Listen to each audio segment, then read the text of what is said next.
क्या जो तुम देख रहे हो वो सच है या फिर सिर्फ एक भ्रम, एक इल्यूजन।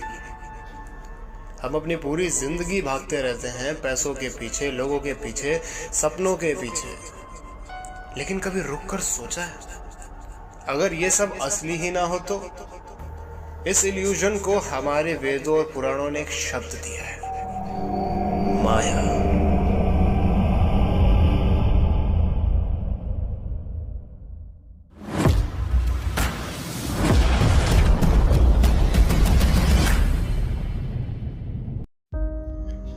जय सिया राम। मेरा नाम है ऋषित मणि त्रिपाठी और आप देख रहे हैं वैदिक ज्ञान। आज के इस वीडियो में हम इसी माया के बारे में डिटेल में चर्चा करेंगे।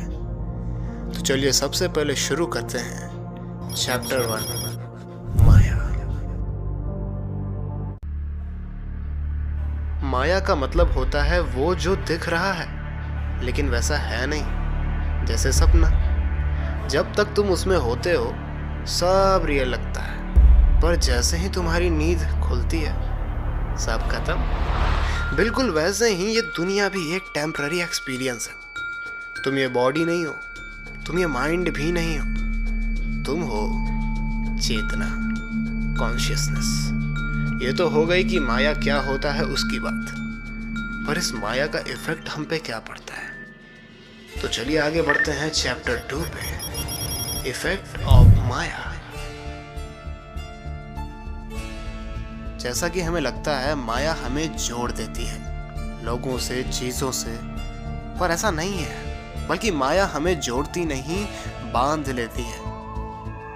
हम अटैचमेंट्स बना लेते हैं लोगों से, चीजों से, एक्सपेक्टेशन से।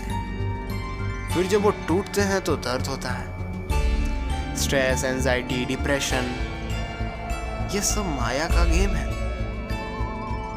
क्योंकि हमने झूठ को सच मान लिया। अब बढ़ते हैं चैप्टर 3 पे, जो है टाइप्स ऑफ नेचर। गीता के अकॉर्डिंग हम इस माया के अंदर 3 प्रकृति में जीते हैं। पहला सात्विक यानी प्योर स्टेट, शांति, क्लैरिटी, नॉलेज, यानी जब फोकस्ड और काम रहते हैं हम, उस स्टेट को सात्विक स्टेट कहते हैं, यानी प्योर स्टेट। दूसरा होता है राजसिक यानी active state, desire, greed, restlessness, हमेशा कुछ पाने की भूख। वहीं तीसरा होता है तामसिक यानी dark state, laziness, confusion, negativity, जब कुछ करने का मन नहीं करता।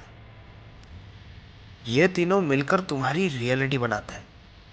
प्रॉब्लम ये नहीं है कि ये स्टेट एक्सिस्ट करती है, प्रॉब्लम ये है कि तुम इन्हें अपनी आइडेंटिटी बना लेते हो। अब बढ़ते हैं चैप्टर 4, रियलिटी चेक।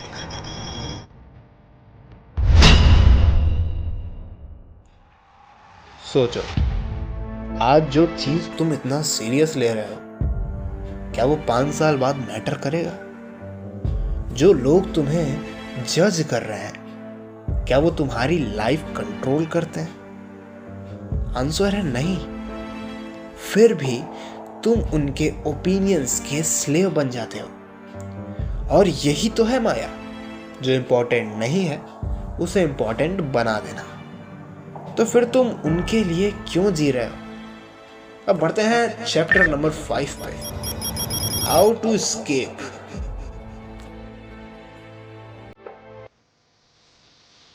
तो माया से आखिर बाहर कैसे निकले? मुश्किल है पर इम्पॉसिबल नहीं। अवेयरनेस ला, अपने थॉट्स को ऑब्जर्व करना सीखो, अटैचमेंट्स को धीरे धीरे छोड़ो, और सबसे इम्पोर्टेंट, अपने आप को समझो। जब तुम्हें अपनी असली आइडेंटिटी समझ आएगी तब माया का कंट्रोल खत्म हो जाएगा। यानी सिंपल भाषा में बोलें तो जब तुम अपने थॉट्स को देखना सीख जाओगे ना, तब तुम उनके स्लेव नहीं रहोगे। तो अगली बार जब भी तुम दुखी हो तो एक सवाल पूछना अपने आप से कि क्या ये सच है या सिर्फ एक माया। क्योंकि जब तुम सच जान जाओगे तो डर खत्म हो जाएगा, और डर खत्म होने की वजह से तुम्हारी एक नई जीवन की शुरुआत। धन्यवाद। जय श्री